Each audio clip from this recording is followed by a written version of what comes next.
Drona coaching 2026 സ്വാഗതം. ഈ ക്ലാസ്സിൽ നമ്മൾ പഠിക്കുന്നത് വൈറ്റമിൻസ്, വിറ്റാമിനുകൾ, ജീവകങ്ങൾ എന്താണ് എന്നാണ്. ഇപ്പം ജീവകം എന്താണ്?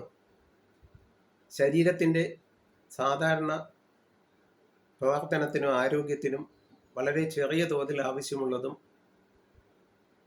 ഊർജം ഉൽപ്പാദിപ്പിക്കാത്തതുമായ അവശ്യ പോഷകങ്ങളാണ് ജീവകങ്ങൾ എന്ന് പറയുന്നത്. എന്താണ് ജീവകങ്ങൾ എന്ന് പറഞ്ഞാൽ ശരീരത്തിൻ്റെ സാധാരണ പ്രവർത്തനത്തിനും ആരോഗ്യത്തിനും ചെറിയ അളവിൽ ആവശ്യമുള്ളതും ഊർജം ഉൽപ്പാദിപ്പിക്കാത്തതുമായ അവശ്യ പോഷക ഘടകങ്ങളാണ് ജീവകങ്ങൾ എന്ന് പറയുന്നത്. ഈ ജീവകങ്ങൾ ലയിക്കുന്നതിൻ്റെ സ്വഭാവം അനുസരിച്ച് രണ്ടായി തിരിക്കുന്നു. കൊഴുപ്പിൽ ലയിക്കുന്നവയും ജലത്തിൽ ലയിക്കുന്നവയും അല്ലെങ്കിൽ വെള്ളത്തിൽ ലയിക്കുന്നവയും. കൊഴുപ്പിൽ ലയിക്കുന്ന ജീവകങ്ങളാണ് ADEK. വെള്ളത്തിൽ ലയിക്കുന്ന ജീവകങ്ങൾ BC. അപ്പം ജലത്തിൽ ലയിക്കുന്നത് ബിയും സിയുമാണ്. അതിൽ കൊഴുപ്പിൽ ലയിക്കുന്നത് ADEK എന്നിവയാണ്. ഇനി ഈ ജീവകങ്ങൾ സസ്യങ്ങളിലും അതുപോലെ മൃഗങ്ങളിലും ഇത് ഉൽപ്പാദിപ്പിക്കപ്പെടുന്നുണ്ട്. സസ്യങ്ങളുടെയും മൃഗങ്ങളുടെയും ശരീരത്തിലാണിത് ഉൽപ്പാദിപ്പിക്കപ്പെടുന്നത്. ജീവകങ്ങൾ കണ്ടുപിടിച്ചത് ലുനിൻ ആണ് ജീവകങ്ങൾ കണ്ടുപിടിച്ചത്. എന്നാൽ ജീവകം എന്ന പദം നാമകരണം ചെയ്തത് കാസിമർ ഫങ്ക് ആണ്. വിറ്റാമിൻ തെറാപ്പിയുടെ പിതാവെന്നാണ് കാസിമർ ഫങ്ക് അറിയപ്പെടുന്നത്. വിറ്റാമിൻ തെറാപ്പിയുടെ പിതാവ് എന്നാണ് കാസിമർ ഫങ്ക് അറിയപ്പെടുന്നത്. ഇനി വിറ്റാമിനുകൾ പ്രധാനമായും 13 വിറ്റാമിനുകളാണ് ഉള്ളത്. അതിൽ 8 ബി കോംപ്ലക്സുകൾ ആണ്. 8 വിറ്റാമിനുകൾ ബി കോംപ്ലക്സ് ആണ്. ഇനി വിറ്റാമിനുകൾ ഏതൊക്കെയാണെന്ന് പഠിക്കണം. A, B1, B2, B3, B5, B6, B7, B9, B12, C, D, E, K. ഇതൊക്കെയാണ് വിറ്റാമിനുകൾ. വിറ്റാമിനുകൾ ഏതൊക്കെയാണ്? A, B1, B2, B3, B5, B6, B7, B9, B12, C, D, E, K എന്നിവയാണ് വിറ്റാമിനുകൾ. ഇനി ഇതിൻ്റെ രാസനാമങ്ങൾ പഠിക്കണം. ഈ ഓരോ വിറ്റാമിൻ്റെയും രാസനാമങ്ങൾ. വിറ്റാമിൻ എയുടെ രാസനാമം റെറ്റിനോൾ എന്നാണ്. വിറ്റാമിൻ എയുടെ രാസനാമം എന്താണ്? റെറ്റിനോൾ എന്നാണ്. ഇനി വിറ്റാമിൻ B1ൻ്റെ രാസനാമം തയാമിൻ എന്നാണ്. വിറ്റാമിൻ B1ൻ്റെ രാസനാമം എന്തെന്നാണ്? തയാമിൻ എന്നാണ്. അതുപോലെ വിറ്റാമിൻ B2 റൈബോഫ്ലാവിൻ എന്നാണ്. വിറ്റാമിൻ B2ൻ്റെ രാസനാമം റൈബോഫ്ലാവിൻ എന്നാണ്. വിറ്റാമിൻ B5ൻ്റെത് പാൻറ്റോതെനിക് ആസിഡ് എന്നാണ്. Pantothenic acid. വിറ്റാമിൻ B5ൻ്റെ രാസനാമമാണ് പാൻറ്റോതെനിക് ആസിഡ്. ഇനി വിറ്റാമിൻ B6ൻ്റെ രാസനാമം എന്താണെന്ന് മനസ്സിലാക്കണം. പിരിഡോക്സിൻ എന്നാണ്. വിറ്റാമിൻ B6ൻ്റെ രാസനാമം പിരിഡോക്സിൻ എന്നാണ്. ഇനി വിറ്റാമിൻ B7ൻ്റെ രാസനാമം എന്താണെന്ന് മനസ്സിലാക്കണം. ബയോട്ടിൻ എന്നാണ്. Vitamin B7ൻ്റെ biotin. വിറ്റാമിൻ B9 അതിൻ്റെ ഫോളിക് ആസിഡ് എന്നാണ്. വിറ്റാമിൻ B9ൻ്റെ രാസനാമം ഫോളിക് ആസിഡ് എന്നാണ്. ഇനി വിറ്റാമിൻ B12 സയനോകൊബാലുമിൻ ആണ് B12ൻ്റെ രാസനാമം. സയനോകൊബാലുമിൻ. ഇനി വൈറ്റമിൻ സിയുടെ രാസനാമം എന്താണെന്ന് മനസ്സിലാക്കണം.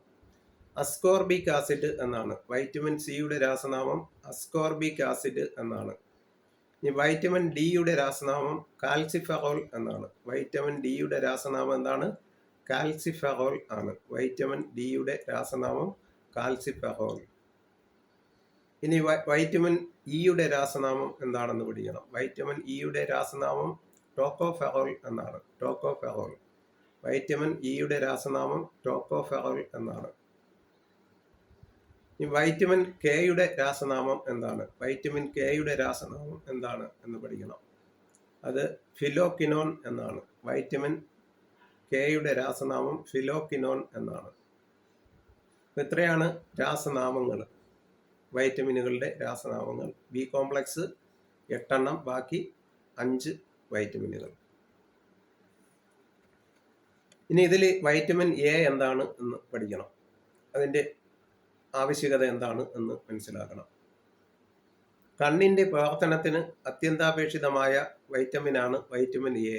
കണ്ണിൻ്റെ പ്രവർത്തനത്തിന് അത്യന്താപേക്ഷിതമായ വൈറ്റമിനാണ് വൈറ്റമിൻ എ. ഇലക്കറികളിൽ ധാരാളമായി, അല്ലെങ്കിൽ ഇലവർഗ്ഗങ്ങളിൽ ധാരാളമായി വൈറ്റമിൻ എ കാണപ്പെടുന്നു. ഇലകളിൽ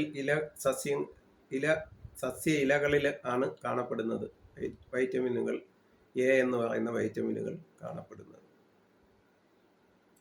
ഇനി പാലിൽ ധാരാളമായിട്ട് സുലഭമായിട്ട് വൈറ്റമിൻ എ ലഭിക്കുന്നു, പാലിൽ നിന്ന്. ഇനി പ്രതിരോധ കുത്തിവയ്പ് എടുക്കുമ്പോൾ കുഞ്ഞുങ്ങൾക്ക് അതിനോടൊപ്പം കൊടുക്കുന്നത് വൈറ്റമിൻ എ ആണ്. പ്രതിരോധ കുത്തിവയ്പ് എടുക്കുമ്പോൾ കുഞ്ഞുങ്ങൾക്ക് കുത്തിവയ്പ്പിനോടൊപ്പം നൽകുന്നത് വൈറ്റമിൻ എ ആണ്. ഇനി ഈ വൈറ്റമിനുകൾ മൃഗസ്രോതസ്സുകളിൽ നിന്നും വൈറ്റമിൻ എ മൃഗസ്രോതസ്സുകളിൽ നിന്നും സസ്യസ്രോതസ്സുകളിൽ നിന്നും എടുക്കാറുണ്ട്. അപ്പോൾ ഈ സസ്യസ്രോതസ്സുകൾ എന്ന് പറയുന്നത്, ജീവകം എ ലഭിക്കുന്ന സസ്യസ്രോതസ്സുകൾ എന്ന് പറയുന്നത് കരോട്ടിനോയിഡുകൾ എന്നാണ് അവ അറിയപ്പെടുന്നത്. എന്താണ്? കരോട്ടിനോയിഡുകൾ എന്നാണ് അറിയപ്പെടുന്നത്. ഇനി പ്രോവിറ്റാമിൻ എ എന്നറിയപ്പെടുന്നത് ബീറ്റാ കരോട്ടിൻ ആണ്. പ്രോവിറ്റാമിൻ എ എന്നറിയപ്പെടുന്നത് ബീറ്റാ കരോട്ടിൻ ആണ്. ഇനി കാരറ്റിന് ഓറഞ്ച് നിറം നൽകുന്നത് കരോട്ടിനാണ് ഓറഞ്ച് നിറം നൽകുന്നത്. ഏതിന്? കാരറ്റിന് ഓറഞ്ച് നിറം നൽകുന്നത് കരോട്ടിനാണ്. ഇനി ഈ വൈറ്റമിൻ എയുടെ അഭാവം മൂലം ഉണ്ടാകുന്ന രോഗങ്ങളാണ് നിശാന്തത, സിറോഫ്താൽമിയ തുടങ്ങിയവ. അപ്പം വൈറ്റമിൻ എ സുലഭമായി കാണപ്പെടുന്നത് ഇലക്കറികളിൽ, അതുപോലെ പാലിൽ സുലഭമായി കാണപ്പെടുന്നു. പ്രതിരോധ കുത്തിവയ്പ്പിനോടൊപ്പം കുഞ്ഞുങ്ങൾക്ക് നൽകുന്നത് വൈറ്റമിൻ എ ആണ്. ഇതിൻ്റെ സസ്യസ്രോതസ്സുകളെ വിളിക്കുന്നത് കരോട്ടിനോയിഡുകൾ എന്നാണ്. പ്രോവിറ്റാമിൻ എ എന്നറിയപ്പെടുന്നത് ബീറ്റാ കരോട്ടിൻ ആണ്. കാരറ്റിന് ഓറഞ്ച് നിറം നൽകുന്നത് ഏതാണ്? കരോട്ടിൻ ആണ്. ഇനി പറഞ്ഞത് നിശാന്തത, സിറോഫ്താൽമിയ എന്നിവ കണ്ണിന് ഉണ്ടാകുന്ന അസുഖങ്ങളാണ്. ഇതുണ്ടാകുന്നത് വൈറ്റമിൻ എയുടെ അപര്യാപ്തത മൂലം ആണ്. ഇത്രയാണ് ഈ ക്ലാസ് പറയുന്നത്. ബാക്കി വൈറ്റമിനുകളെ കുറിച്ച് അടുത്ത ക്ലാസ്സിൽ പറയുന്നതാണ്. ഈ വീഡിയോ ആദ്യമായി കാണുന്നവർ ലൈക്ക് ചെയ്യുകയും ഷെയർ ചെയ്യുകയും സബ്സ്ക്രൈബ് ചെയ്യുകയും ചെയ്യണമെന്ന് അഭ്യർത്ഥിച്ചുകൊണ്ട് നിർത്തുന്നു.